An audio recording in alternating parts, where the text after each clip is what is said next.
감사합니다. 성령께서 함께 하시고 주님께서 저에게 말씀을 허락하여 주시옵소서. 예수님 이름으로 기도합니다. 아멘. 오늘 제목은 너희가 먹을 것을 주라입니다. 말씀은 마가복음 6장 30절에 44절, 요절은 6장 37절 전반절입니다.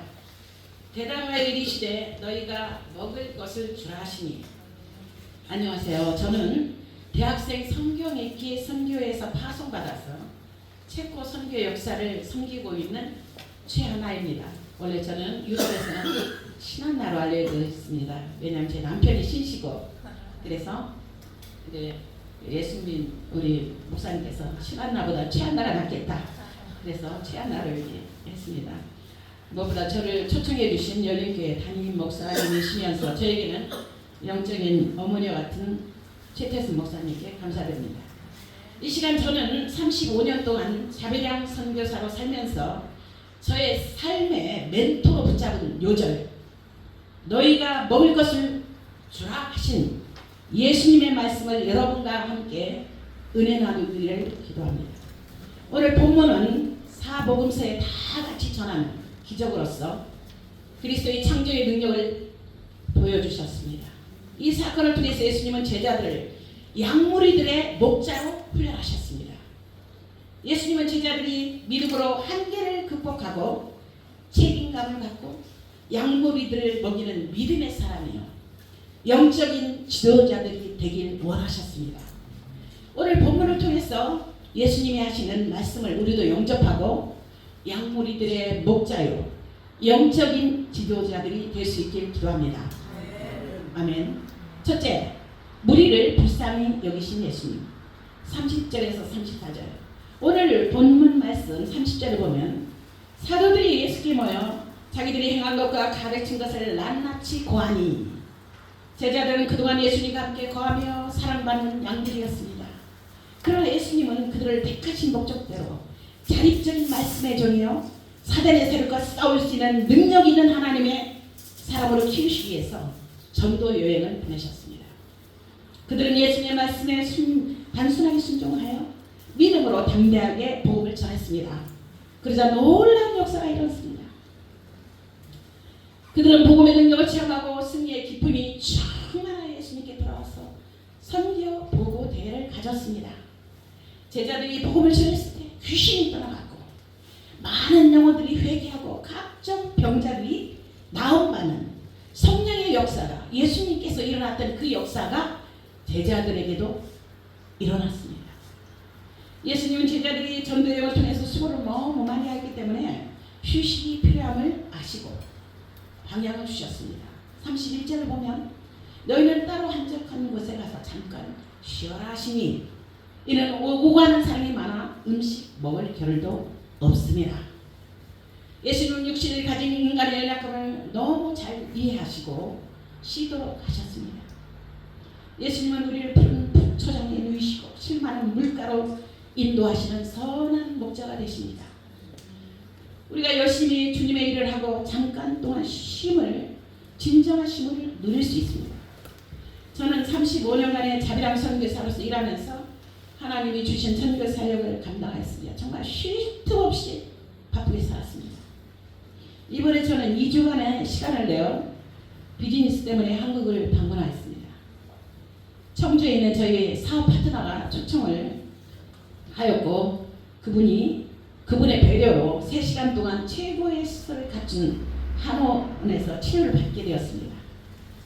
그리고 서해 앞바다가 보이는 간월도 사장의 한옥마을 별장에서 극진한 대우를 받고 맛있는 시간, 좋은 환경에서 영육간의 쉼을 받았습니다. 저는 이제 뭘 느꼈냐면 주께서 저에게 여정아 너무 네가 수고했으니까 잠깐 쉬어라고 하신 것을 제가 느꼈습니다. 우리에게 쉼을 주시는 하나님께 감사와 찬양을 드립니다. 무리들은 예수님 일행이 배를 타고 어디론가 가는 것을 보자 약속이 난 듯이 배가 가는 방향을 하되 도보로 달려왔습니다. 모든 고을로부터 나온 사람들이 얼마나 많은지 구름대같이 모여들었습니다. 무리들은 얼마나 빨리 달렸는지 먼저 도착했습니다. 그들이 왜 이렇게 예수님을 쫓아갔을까요? 예수님을 통해서 그들은 참 목자의 사랑을 맛보았기 때문입니다. 34절을 다 함께 읽겠습니다. 34절 다 함께 시작. 예수께서 나오사 큰 무리를 보시고 그 목자 없는 양 같음으로 인하여 불쌍히 여기사 이에 여러 가지로 가르치시더라. 예수님은 수많은 무리를 보시고 목자 없는 양 같음을 인하여 불쌍히 여기셨습니다. 아버지가 자식을 영접하듯 따뜻하게 환영하며 웰컴하셨어요. 누가는 그들을 따뜻하게 환영하셨다, 웰컴하셨다고 말하고 있습니다. 무리를 바라보시는 예수님의 긍휼과 자비, 그 양들에게 감동을 줬습니다. 예수님 무리들이 영적으로 목자가 없는 양 같음을 인하여 불쌍히 여기신 것을 보습니다. 양에게 있어서 목자는 절대적입니다. 양은 목자가 때를 따라 먹을 것을 주고 섬세하게 관심을 가지고 돌봐주어야 합니다. 또한 목자는 양들을 사자나 늑대와 같은 사나운 짐승들로부터 보호하고 올바른 길로 인도합니다. 성경은 인생들을 양에 비유하고 있습니다. 양에게 목자가 절대적으로 필요하듯이 사람에게도 목자가 필요합니다. 사람에게는 경제 문제, 질병 문제, 정치 문제, 또 자녀 교육 문제, 결혼 문제, 문제가 계속되고 수많은 문제, 다양한 문제가 있는 것 같지만 가장 큰 문제는 목자가 없는 것이 문제입니다. 저는 비즈니스를 인하여서 이번에 그 공장을 방문하게 되었습니다. 김치, 한국형 김치 공장, 두부, 김 공장, 떡 공장, 콩나물 공장 이렇게 5개를 방문했습니다. 이 각 공장의 대표들을 만나면서 그들은 수많은 실패와 성공담을 말해주었습니다. 하나같이 하는 말은 자기들이 가장 힘들고 어려울 때 도움을 받을 사람이 없어서 외로웠다고 고백했습니다.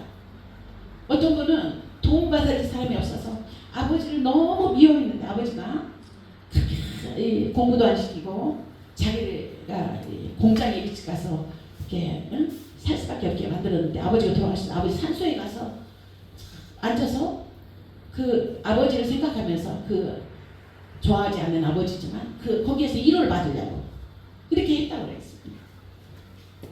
어떤 분은 사업은 성공하고 돈을 많이 벌었지만 어떤 분은 질병으로 인하여서 고통하고 어떤 분은 자식이 없는 것으로 외로움을 호소했습니다. 그러다 저와 동행하셨던 최태수 목사님 그분들께 복음을 전하고 예수님을 영접하는 기도로 도우셨습니다. 저는 남편이 간암으로 소천한 지 22년이 되었습니다. 22년 동안 예수님을 나의 목자여 아버지요 남편으로 모시고 살았습니다. 그 예수님의 사랑과 긍휼과 인도하심을 받으며 선교와 비즈니스를 섬기실 수가 있었습니다. 내 삶 속에 선한 목자가 되시고 생명의 꼴로 나를 먹이시고 양육하신 예수님께서 여러분들의 목자가 되시고 여러분들을 축복하시길 예수님의 이름으로 축원합니다. 아멘. 둘째, 오병이어로 5,000명을 먹으신 예수님. 35절에서 44절. 35절을 보면 때가 저물어 가고 해가 서서로 기울어서 황혼이 붉게 물들기 시작하였습니다. 그러나 무리들에게 전하시는 예수님의 말씀은 끝날 기미가 보이지 않았습니다. 예수님은 전혀 피곤해 보시지 않고 지친 기색도 없어 보였고 그분의 설교의 말씀은 모든 일에게 감동과 은혜를 주었고 갈수록 더 힘차게 울려 퍼졌습니다. 그러자 제자들의 인내심이 한계에 이르렀습니다. 제자들은 배도 고프고 피곤했고 어떻게 하면 무리들을 빨리 보내고 자신들도 쉬고 싶었습니다. 그래서 한 목소리로 예수님께 나와 제안을 했습니다. 이곳은 빈들이요 날도 저물어 가니 무리를 보내요. 두루 춘가 마을로 가서 무엇을 사먹게 하옵소서. 이런 상황에서 할 수 있는 최선의 길은 그들을 빨리 마을로 보내요. 스스로 숙식 문제를 해결하도록 하는 것이었습니다. 그들의 제안은 매우 합리적이고 타당해 보였습니다. 그러나 예수님은 그들에게 어떻게 말씀하셨습니까? 35절을 한 목소리로 읽어보겠습니다. 시작. 예수께서 이르시되 너희가 먹을 것을 주라 하시니 여짜오되 우리가 가서 200데나리온의 떡을 사다 먹이리까? 예수님은 제자들에게 너희가 먹을 것을 주라 하셨습니다. 너희가 먹을 것을 주라. 이건 명령입니다. 예수님은 그들의 상황이나 형편, 어려움을 모두 하셨습니다.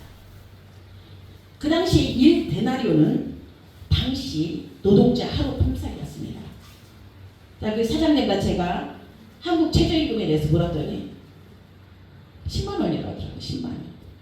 그러면 지금 현재 한국 최저임금으로 계산할 때 200데나리온은 한국 돈 약 대략 2천만 원에 해당하는 금액입니다. 자, 거기에 모인 사람이 남자 장정만 5천 명이었다 하니 유대인들은 여자 숫자에 넣지 않죠? 아이돌 숫자에 안 넣거든요. 여자, 어린아이 합하면 10,000명은 넘지 않을까. 그러니까 예수님은 제자들이 가난해서 이런 돈이 없다는 것을 아셨어요. 그리고 그들이 피곤하고 지치고 지금 빨리 이거를 보내가지고 가서 쉬고 싶다는 것도 아셨어요. 그럼에도 불구하고 그리고 해도 지죠. 어두워져요. 모든 상황과 모든 것은 다 어려움이에요. 그럼에도 불구하고 예수님은 제자들에게 너희가 먹을 것을 주라고 명령하셨습니다. 자, 예를 들어 봅시다.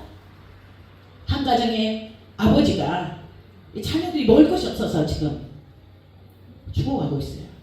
근데 아버지는 돈이 없어요. 일도 없어요. 집에 보니까 아무것도 먹을 것도 없어요. 그럼 야, 내가 돈도 없고 일도 없고 나는 할 것은 다 했는데 너희들은 줄 게 아무것도 없다. 그러니 너희들 각자 알아서 해결하라. 이렇게 하면 되겠습니까? 네?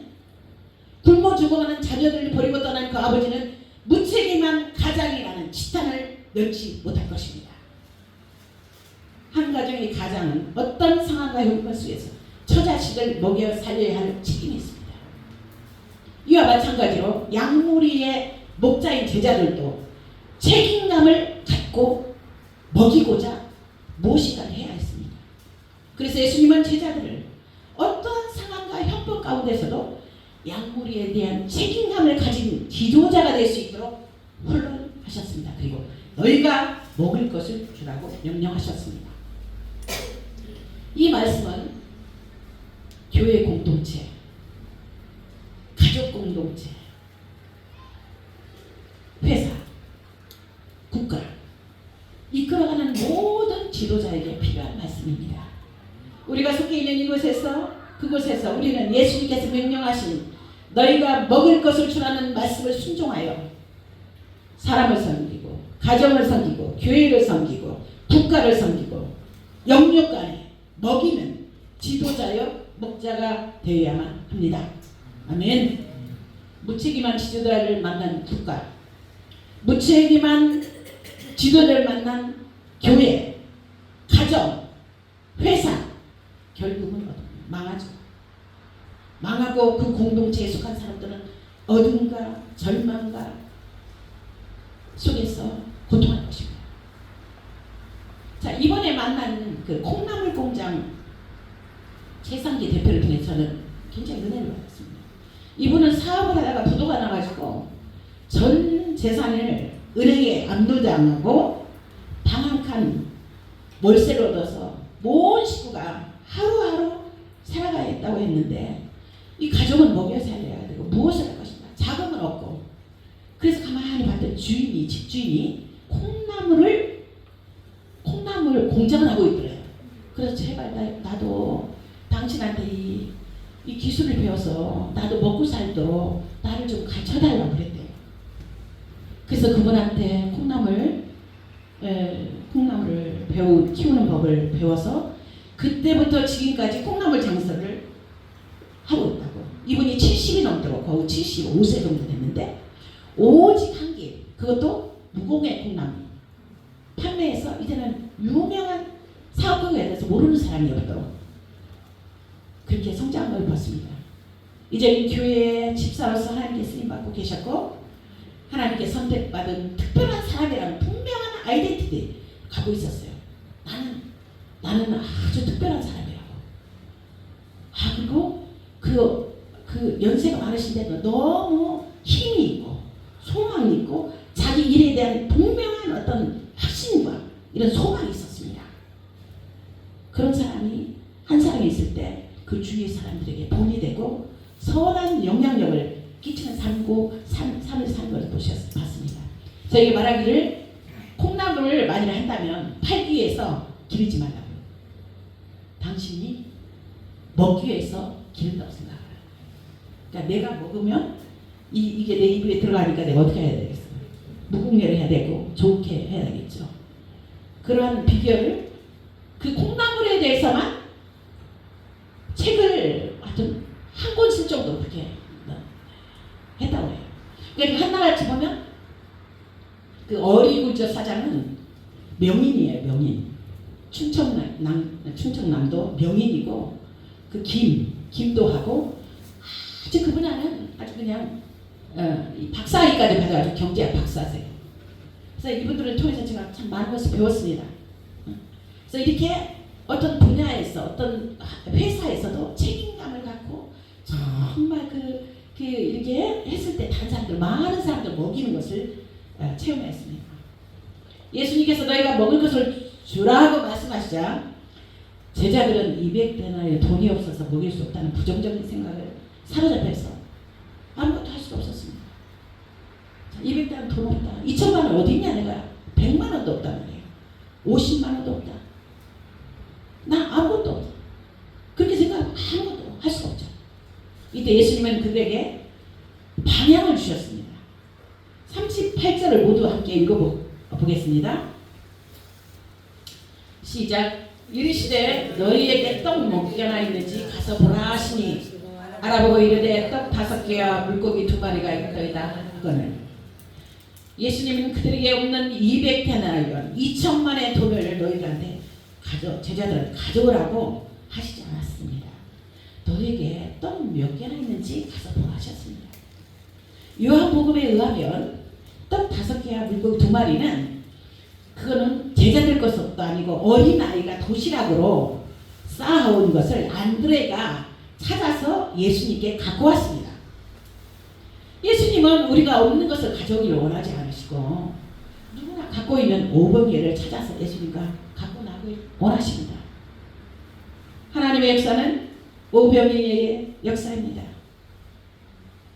어떤 목사님은 색소폰, 어떤 목사님은 찬양으로, 어떤 목사님은 기도. 저희 다 이 오병이입니다. 오병이요. 화장실 청소. 다 내가 할 수 있는 일을 찾아서 섬기는 것이 바로 오병이에요. 우리에게 있는 오병이가 무엇입니까? 지금 모두 앉아계신 분에 공통적으로 갖고 있는 게 있어요. 오병이요. 여러분들이 갖고 있는 생명, 지금 생명 다 갖고 계시죠? 여러분 다 갖고 있어요. 마음, 여러분 갖고 있는 게 뭐예요? 재능. 피아노를 잘 치는 우리 서오영, 우리 귀한 동생, 피아노를 잘 쳐요. 우리 모두 다 보면 우리가 가지고 있는 것들이 있어요. 오병이요. 기도가 있어요. 믿음이 있어요. 말씀이 있어요. 우리는 우리의 오병이를 찾아서 주님께 드려야 합니다. 세계선교는 우리들이 믿음으로 예수님께 갖고 나온 오병이를 축사하신 하나님의 역사입니다. 대학생 성경 읽기 선교회는 작년까지 92개국에 1581명의 자비량 선교사를 세계 곳곳에 파송하였습니다. 저는 이제 유럽 선교사이기 때문에 유럽 선교는 56년 전에 먹고 살기 위해서 한국의 꽃다운 젊은이들이 서독의 강부, 간호사로 파송됨과 동시에 시작되었습니다. 영화 국제시장 보셨을 거예요. 국제시장에 보면 그 우리 젊은이들이 타국을 떠나서 열악한 환경 가운데서 남자들은 광부로 일하기 위해서 수천 미터의 갱도에 들어가 새카맣게 공기도 안 통하는 곳에서 목숨을 걸고 일을 했죠. 여자 간호사들은 그냥 뚱뚱하고 그런 그 독일 사람들의 몸을 닦아주고 똥을 받아주고 목욕시키고 그렇게 힘든 일을 하였습니다. 또한 그들은 언어의 장벽, 문화의 장벽 너무나 컸습니다. 그때 그들에게 이사무엘 선교사님이 성경을 가르치기 시작했습니다. 그리고 말씀을 전하기 시작했어요. 근데 그들은 너무 외롭고 타지를 떠나서 일은 고되고 그러니까 성경 공부 모임이 있다 하니까 이제 모이기 시작했어요. 한두 명의 간호사로 시작한 성경 공부는 점점 붕이 되었고 100명, 200명, 300명으로 풀어나기 시작했어요. 그리고 성경 공부를 하고 막 우는 거예요. 울고 감동을 받아가지고 너무 은혜를 받아가지고 막 울고 그러면서 성경 공부가 그들을 변화시켰고 하루 종일 일하고 저녁에는 성경 공부 모임에 참석하고 말씀을 배우고 기도하기 시작했습니다. 그들의 구원은 너희가 먹을 것을 주어라 했습니다. 자, 그들의 심령에 말씀이 들어가자 소망이 생겼죠. 그들이 가난한 나라의 노동자가 아니었어요. 심령에 비전이 생겼어요. 독일 사람들에게 복음을 전하기 위해서는 필수가 독일을 정복한 거였어요. 없는 시간 내서 독일을 정복하기 시작했어요. 그들이 모인 곳에는 마가의 다락방에서 일하던 성령의 역사가 일어났습니다. 하나님의 말씀은 그들을 변화시켰고 그들의 가치관을 변화시켰습니다. 그들이 예수님을 만나자 가난한 나라에 파송된 노동자의 신분에서 세계 선교 역사에 쓰임받는 하나님의 선택한 왕같은 제사장이라는 신분으로 바뀌었습니다. 그들을 통해서 독일 캠퍼스 역사가 개척되었습니다. 이제는 독일의 유능한 이 현지 목자들이 거의 큰 데는 현지 목자들이 전부 다 목회자가 됐어요. 현지 목자들. 그들이 키운 현지 목자들. 작년 2024년 유럽 국제수행회가 프라하에서 열렸습니다. 거기에 1200명이 참석했습니다. 유럽 선교는 서독 간호사들이 예수님께 드린 오병이어의 역사입니다. 하나님을 찬양합니다. 체코 역사는 저희 가정이 독일에서 1993년 남편과 함께 파송됨으로 시작되었습니다.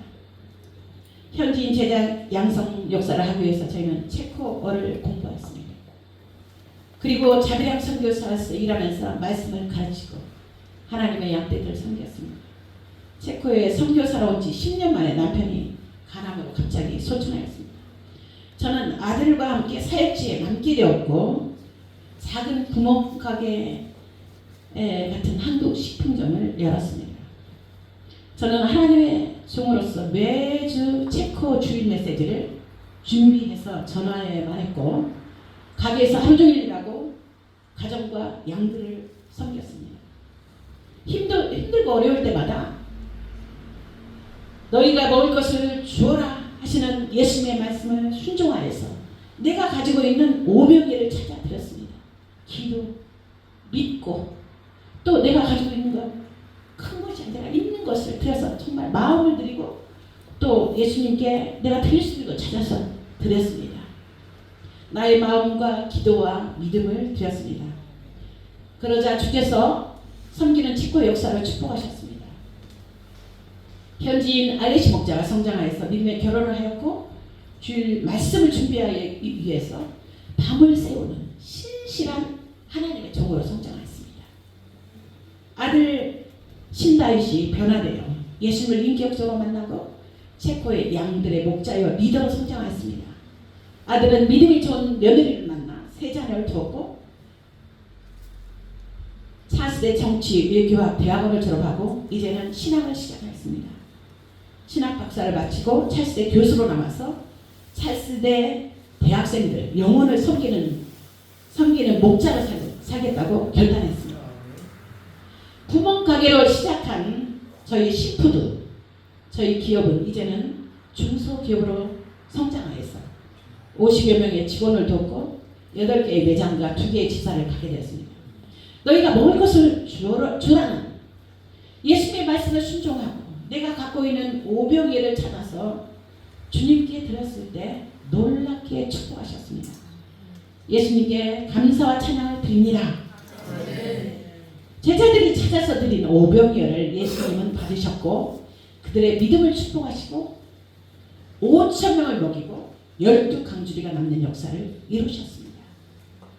하나님의 역사가 이루어지는 그곳에는 오병이어를 찾아서 주님께 드릴 때 일어납니다. 오병이어로 5,000명을 먹이신 예수님은 무에서 천지를 창조하신 전능하신 하나님이십니다. 우리가 믿음과 기도와 진심을 들여서 이러한 놀라운 오병이어를 통해서 5,000명을 먹이는 창조의 역사를 각자의 삶 속에서 체험할 수 있길 예수님의 이름으로 축원합니다. 네. 기도하고 마치겠습니다. 기도하겠습니다. 전능하시고